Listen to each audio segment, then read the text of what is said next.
This is a message from the global revolution to politicians, dictators and plutocrats all over the planet. Surprised by the global disobedience? Let us explain to you your delicate situation. Thousands of years ago, human beings started to evolve.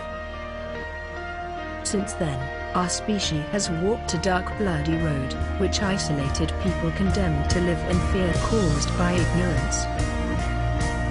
Knowledge, ethic and technological development have always been conditioned by elites and their wars, which, as in the Orwellian metaphor, haven't done anything but perpetuate vertical and obscurantist social schemes. We have arrived to the 21st century of our era, after 2 world wars, endorsing the possibility of nuclear conflicts with assured mutual destruction. Their so-called economists and intellectuals, having announced that it was the end of the story, it seemed, more than ever, that looking for a fairer order was meaningless. Thinking that they had slowed our rational development enough, they let us carry on with a progress model whose sole objective was never more than to make them even richer and more powerful.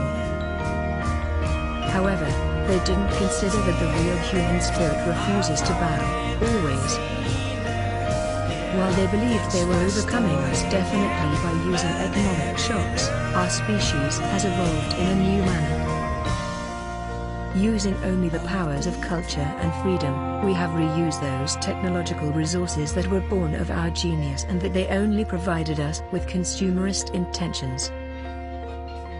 So we have updated, improved and immunized our force, operations and effectiveness.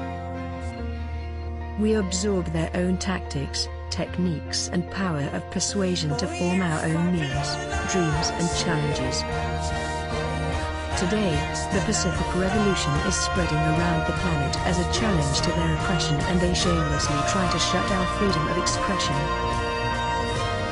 Finally, information has reached critical mass, exploding in a melting pot of voices whose new wishes and needs can't be covered by their old paradigm. Now, physically and digitally interconnected, we form our huge collective conscience. Maybe their corporative media silence what's happening, but they can't fool us anymore. They can temporarily stop some points, but the process will continue unstoppable and ever-changing.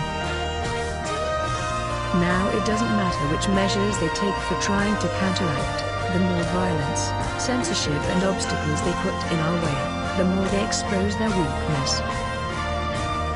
From every place on the earth, with different ideas and from different conditions, women and the men exist and will exist who oppose the pretense of not really democratic and fair governance.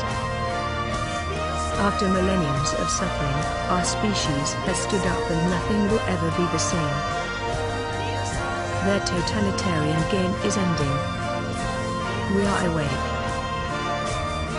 The story, friends, hasn't ended yet, it now begins. Here, in Mexico, we'll take the streets and we'll march against electoral fraud, committed on 1st of July 2012 by the pre-party and Enrique Peña. Remember, the change is happening, with or without you. The people shouldn't fear the government. The government should fear the people. We are 132. We are the people.